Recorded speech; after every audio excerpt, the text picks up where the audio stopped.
있는 역할에 대한 가치에 대한 것들을 말씀드리자면,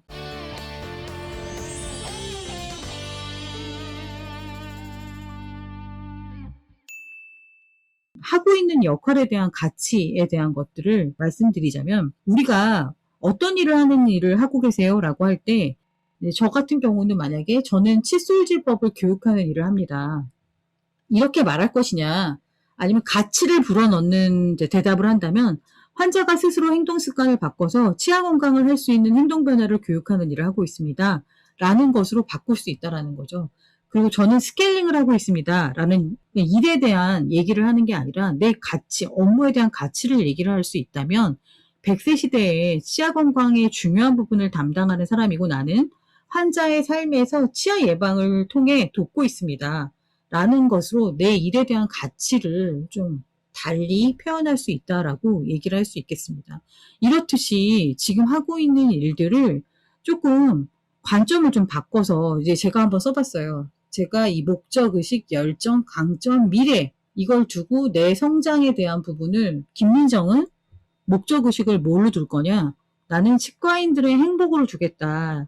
그래서 직업적 마인드셋을 도와주고 싶다. 그런 코칭을 하는 사람이 되고 싶다. 라는 게 제 목적의식이고요. 그 다음에 열정은 동기부여를 하고 내 일에 대한 동기부여뿐만 아니라 내가 생각하는 모든 아이디어를 실행하여, 여태까지 저도 너무 제가 행운아인 게 내가 생각하고 있었던 걸 다 제가 실행할 수 있었던 거거든요. 그래서 지속적으로 제가 이런 아이디어를 실행할 수 있는 사람이 되었으면 좋겠다라는 생각을 하고 있고요. 그래서 지속적인 에너지들이 좀 제가 이제 나오고 있고, 그 다음에 어떻게 보면은 남들은 제가 무식하다고 볼 수도 있어요. 무식하면 용감하다라는 말이 있잖아요. 그래서 제가 어떻게 보면 무식해 보일 수 있고, 그 다음에 저는 좀 호기심이 많은 사람이에요. 제가 예전에 병원에서 일을 할 때도 원장님께 항상 질문했어요. 그러니까 그래서 원장님이 저를 피드백을 많이 주시는 분이었을 수도 있어요. 원장님, 이게 왜 이렇게 되는 걸까요? 왜 이런 상황에서 똑같은 상황이었지만 왜 이때는 이렇게 하셨고 왜 이때는 이렇게 하셨을까요? 이걸 제가 항상 기록해서 원장님께 여쭤보고 그 해답을 듣고 또 제가 제 업무를 수행할 때 도움을 받기도 하고, 그래서 제가 좀 호기심이 많은 사람이에요. 그리고 강점은 대인관계, 네트워크, 그 다음에 저는 좀 지속 여부가 길어요. 뭐 한 번 뭔가를 하면 끝까지 가서 그것이 어떤 결과를 이룰 때까지 제가 하는 편이에요. 흐지부지 하는 일들을 제가 좀 하진 않아요. 그래서 이제 그런 부분. 근데 저는 좀 남들이 저를 좀 차갑게 보는 면이 있어요. 근데 저는 제가 차갑다고 생각은 하진 않았는데 남들이 이제 저를, 제가 눈빛이 너무 세서 그런 건지 모르겠지만 좀 많이 차가울 수 있다라고 생각들을 하시는 것 같아요. 어떻게 보면 그게 강점일 수도 있어요. 제가 컨설턴트이니까.